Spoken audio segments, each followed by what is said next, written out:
How's it going, Jets fans? My name is Alex with my co-host here, Ryan Moran, and today we're coming off a huge win against the Cleveland Browns. Holy shit, what a game. Joe Flacco looked like his vintage self. This Jets team fought resiliently. Garrett Wilson, finally, they figured out that he can actually get open, and he was open all day long. Corey Davis, what a game for him. Breece Hall had a couple of really big moments, and altogether, this was just a dominant performance from Joe Flacco specifically. I want to discuss his play. I want to discuss his game. I want to discuss how the Jets managed to pull off an absolute miracle in the fourth quarter. Nick Chubb should have just taken that knee at the goal line and tried to milk the clock a little bit more. But bad decisions lead to good things for other teams sometimes. And, the Cleveland Browns thought they had the win. They thought they had it locked up. But with 2 minutes left, the Jets said, no, not so fast. Let's go score 2 improbable touchdowns and steal this win. And wow, I mean, talk about revitalizing the fan base. Talk about revitalizing the coaching staff and the players. Wins like this propel you to success. Look at the Giants last week. They beat the Tennessee Titans. Very unexpected. Absolutely propelled them to another win this week. That energy, that vibe got them a victory. Good coaching does that. Taking advantage of opportunities does that. And the Jets did just that. And I hope to God that they continue to mount momentum on top of it all. So I want to discuss the offense, how they perform, some standout players from this game. Ryan, before we do so, how you feeling after the win? Feeling great, Alex. Can't be much better. I think all Jets Nation this morning. I mean, happy Victory Monday. In the month of September, they have been, since 2015, basically impossible to come by. I want to say they maybe had 4 since. And it was, since 2018, week 1, that the Jets won a game in the month of September. And that was a huge win for the Jets yesterday. I mean, you said it, just to take Corey Davis's words on his post-game interview with SMY, I mean, just the grit of the football team. I mean, the odds literally could not have been stacked against the Jets more after Nick Chubb's touchdown. And they just fought. I mean, they continued to battle. They made plays when they needed to. The special teams stepped up every opportunity that they had to, whether it was the fake punt on the second drive of the game that led to the first touchdown. Greg Zuerlein 4 for 4, much improved yesterday, made a huge 57-yarder there early in the fourth quarter. And onside kicks are basically impossible to recover nowadays in the NFL with the new rule changes. And with 1:22 to spare, I mean, Braden Mann kicks that ball off. Will Parks keeps it in bounds near the Jets sideline, and Justin Hardy recovered it. And at that point, it was just bounds. I mean, the Jets had to go down and score. And you said it. I mean, Garrett Wilson was the star, and in his second NFL game with the Jets, I mean, you can just tell that this guy is going to be so great for years to come. And that was great to see him yesterday make plays all over the field. The guy can effortlessly create separation. And I think the most important thing, and it just goes across, the entire Jets team, it's just the it factor. I mean, Wilson drops that third down pass there in the fourth quarter, and for him to just bounce back, to have that resiliency. The Jets in the red zone were efficient in this game, aside from the one turnover that they had on the strip sack. I mean, all 3 of their other opportunities in the red zone resulted in touchdowns, which was big. The Jets did lose a lot of the key team stats, the turnover battle, not the turnover battle, but the third down efficiency. But again, they were 8 of 15 on third down, which was huge progress compared to a week ago. I felt like they did a better job of staying ahead of the chains on first and second down, and were able to manage some things on third down to extend drives. I obviously touched up on the red zone efficiency, being pretty good this week. The special teams miscues, I mean, there were basically none. They did a great job. I mean, Corey Borquez had a couple of great punts that pinned the Jets back, but I got to say, I mean, the Jets offense was really competitive, kept them in this game. You go back and watch it. I mean, the Jets defense did have some struggles yesterday. And as a result of that, I mean, the Jets were never in control of this game when you go back and watch it, but the offense just continued to pick them up. Special teams, when they needed to, made plays. And, it was just a great win. I mean, it felt great to come back and to finish that game like they did on the road in a hostile environment. Just couldn't be happier for the Jets yesterday. Yeah, so let's kind of discuss their offensive line quickly because, obviously in week 1 was not exactly promising, but I will say this, they did improve. Looking at Lakeland Tomlinson specifically, he only gave up 2 hurries compared to 8 hurries in week 1 against Baltimore. So his pass blocking took a huge step forward. Run blocking grades, weren't prominence, but he definitely was above average in the pass blocking category, which is huge for the Jets and protecting Joe Flacco. Obviously took advantage of that. Elijah Vera Tucker gave up 3 pressures, so had a pretty similar game to week 1, had a really good pass blocking grade, decent in run blocking. Max Mitchell had a very solid outing by most accounts, based on the fact that he was going up against some extraordinary talent.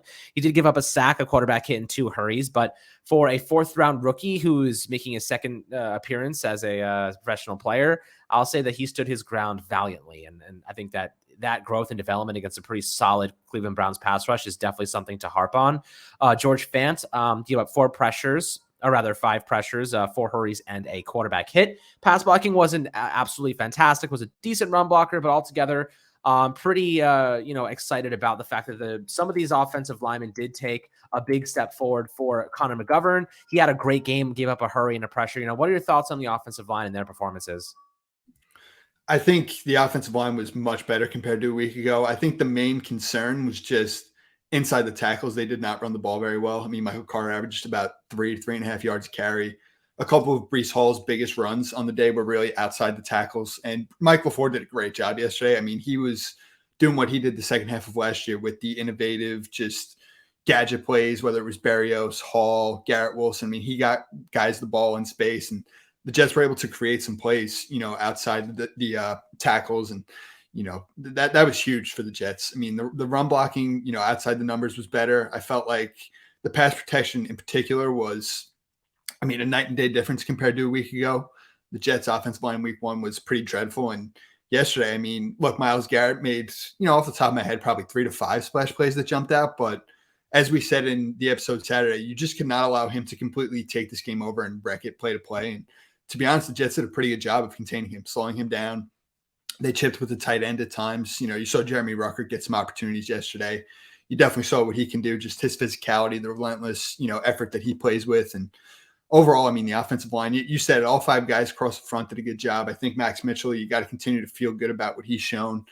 George Fant was good. The one penalty he got called for was a really tough call, and that took the Jets out of the red zone and led to the 57-yarder that Greg Zuerlein made there early in the 4th. So across the board, much better day from Laken Tomlinson. ABT really jumped out, had a good game. And you just want to continue to see this group. As I said last week, it wasn't a good game, but you had to keep in mind the fact that they had a lot of moving parts and minimal time working together. And I think with more and more time and repetition on the practice field, you can continue to really see growth like they showed yesterday. Yeah, absolutely. I think it definitely, stands out that they took such a big step forward, at least individual performances. And I'm very happy for Max Mitchell as well. But Joe Flacco, let's talk about the man of the hour. 26 completions on 44 attempts, 307 yards, and 4 touchdowns. I believe he ranks second all of football in yards over 2 weeks, which is just absolutely insane. So 4 touchdown passes for Joe Flacco.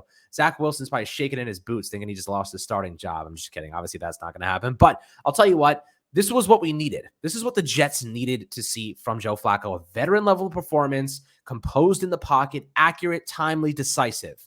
Right? He showed all of those things. He showed that, I can go out there and compete with the best of them. And I think that he really helped carry this team to a victory yesterday. And ultimately, the Jets needed him to stand out. And, Garrett Wilson, 8 receptions for 102 yards and 2 touchdowns with a long of 31.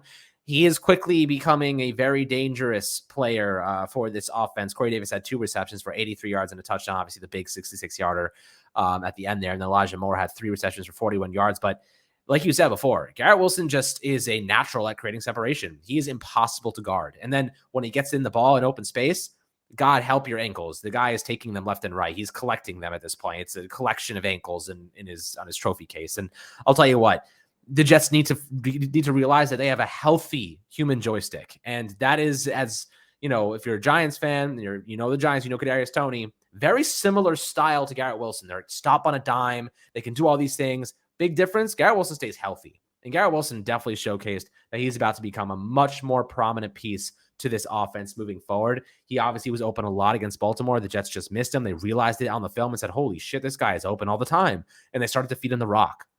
And good things happen when your best playmakers have the ball in their hands. And he continued to show that. He was tremendous, just absolutely phenomenal in this game. And Ryan, how excited are you to see his development, his growth over just 2 games? And, what are your expectations the rest of the way? Because I think he's just become maybe one of the top options on this team. It's thrilling. Flacco and Wilson were obviously the 2 stars in this one and propelled the Jets to victory. I think you look at Garrett, you see his complete skill set. It's not even just the, quickness and the athletic ability, how shifty he is running routes or after the ball or after the catch with the ball in his hands in space.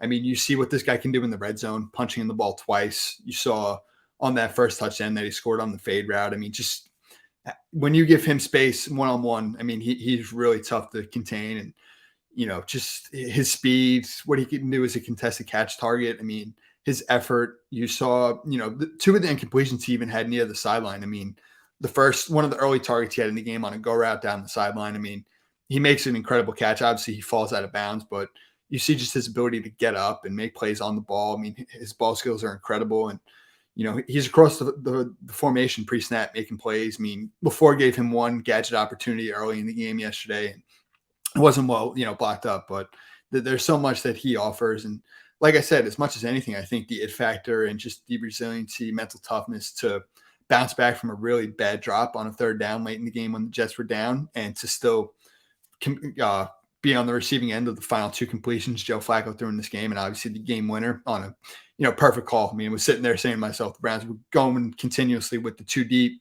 safety looks and to split it right in between there with the skinny quick post there, and perfect timing with Flacco on the throw, Wilson in stride. And I mean, you see the emotion that this kid plays with. I mean, he loves the game, he wants to win, and I think that was obvious after just some of the frustration from the first game, not really playing a whole lot. And look, in just the second game, we're already seeing how special Garrett Wilson can be.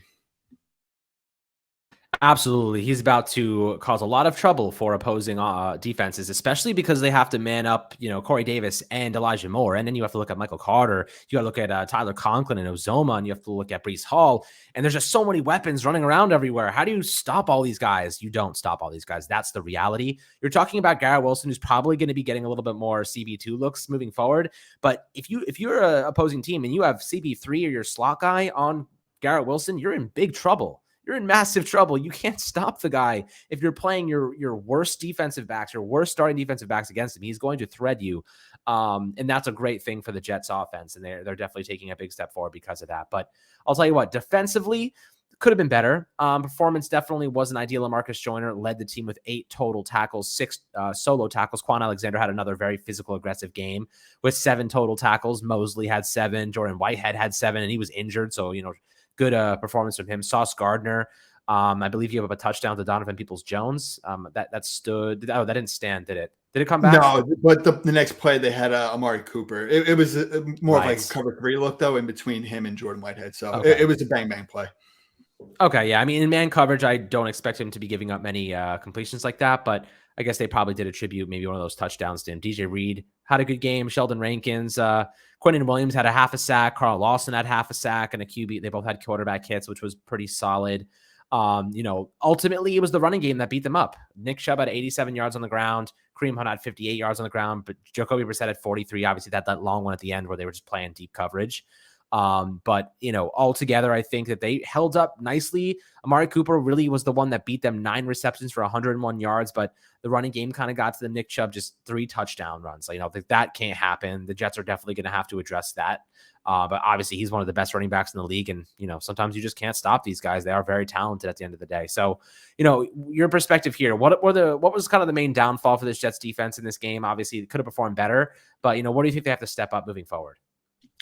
Absolutely. I think the star of this one was DJ Reed defensively. I think early on you're seeing the tenacity that this guy plays with. I mean, he made at least 2 or 3 impressive tackles in space out on the edge yesterday, and that was really one of his top strengths when the Jets signed him. And you watch what he did with the Seahawks, whether it was against the run, coming up against the pass. I mean, DJ Reed on the edge just made his presence felt. He saved a couple of big plays, 1 touchdown early in the game. He was the star. I think, again, Alex, the main takeaway for the Jets defense is just the talented defensive line and the immense depth that they have rushing the quarterback did not show up once again yesterday. And that was why the Jets defense really, they gave up over 400 yards, 30 points, really could not do very much unless the Browns hurt themselves with penalties or turnovers.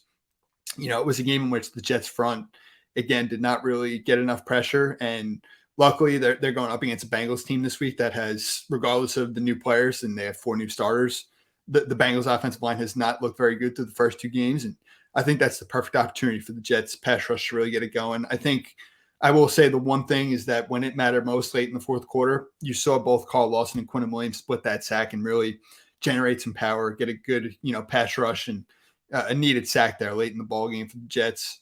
The run defense, I mean, it struggled. Absolutely. No doubt about that. They did go up against a great guard duo and running back tandem as we spoke on Saturday. But overall, I mean, the Jets defense definitely got picked up by both the offense, the special teams, and I would even say the coaching across the board, whether it was Brent Boyer or Michael Floor.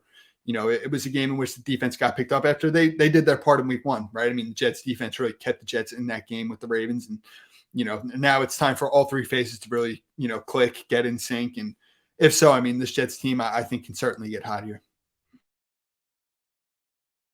Yeah, I mean, look, getting hot right now, coming off a big win, that's what we're hoping for. I mean, the Jets, special teams look good. They had a lot of good moments in this game, and resiliency obviously was the most valuable factor and impact. So we're going to need more of it. We're going to need a little bit better defensive performance next week. But the offense definitely stepped up. Joe Flacco showed that he can do it, right? We know Joe Flacco is not washed. He can play well, and he can find his receivers, and he can take advantage of a good a better offensive line play and some really great playmakers. So now that we've seen it, we expect it on a weekly basis. We do not want to see him take a back seat and shit the bed next week because we know what he's capable of now.